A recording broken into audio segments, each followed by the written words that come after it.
actions prioritaires à mener et définir les modalités de mise en œuvre. Excellence, Monsieur le Premier ministre, chef du gouvernement, avec l'assurance de ma très haute considération, Mesdames et Messieurs, en vos titres et qualités respectifs. La corruption est un fléau mondial, bien que sa nature, son degré et son étendue différents d'un pays à l'autre. Elle est un phénomène qui concerne toutes les nations et constitue un véritable frein au développement. C'est un grand honneur pour moi d'avoir été convié à prendre parole au nom de son Excellence Félix Antoine Tshisekedi, président de la République, chef de l'État, à l'occasion de l'ouverture des États généraux de la lutte contre la corruption en République démocratique du Congo, ici à Rotana Hotel. Il vous souviendra que lors de son investiture à la magistrature suprême, le président de la République, chef de l'État, avait donné le ton de cette lutte contre la corruption, en prenant l'engagement de travailler pour l'avènement d'un État de droit, débarrassé de la corruption et de toutes sortes d'antivaleurs. Aujourd'hui, il est plus que nécessaire que soit faite l'évaluation de la nouvelle politique publique qu'il a préconisée. Les présentes assises tombent à point nommé, dans la mesure où elles nous permettront de jeter un regard sur ce qui a été fait, de relever les défis majeurs avant de nous projeter vers le futur en vue d'assurer un avenir meilleur à notre peuple.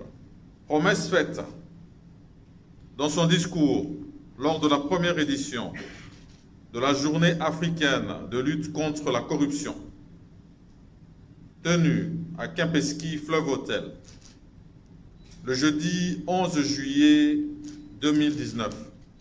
Le chef de l'État a mis en place par l'ordonnance numéro 20/013 un service spécialisé dénommé Agence de prévention et de lutte contre la corruption.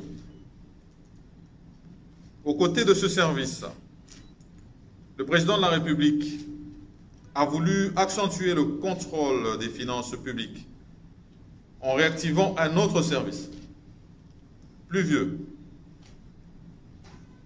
mais dont on ne parlait presque plus. Il s'agit, comme vous vous en doutez, de l'Inspection générale des finances. Le travail effectué par ces deux structures vous sera présenté par leurs animateurs au cours de ces assises.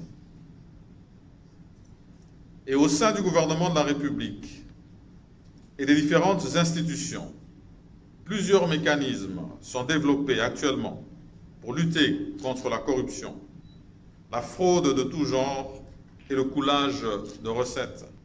L'embellie actuelle de nos finances publiques est donc l'œuvre de la conjugaison et des efforts de toutes les institutions que je viens de citer.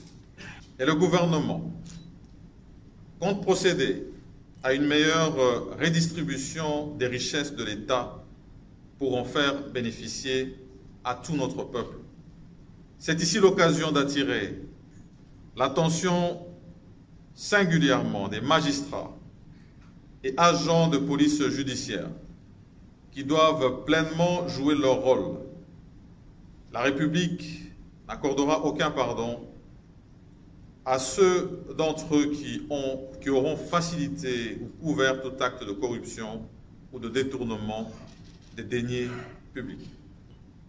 Je ne saurais terminer ces propos sans demander aux différents participants de consacrer l'essentiel de leur temps pour scruter sans complaisance les causes de la persistance de ce fléau qu'est la corruption, avant de proposer la bonne thérapeutique aux fins de son éradication dans notre pays.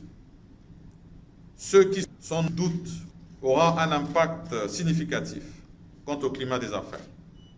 Et ceci est une lutte qui doit rester permanente.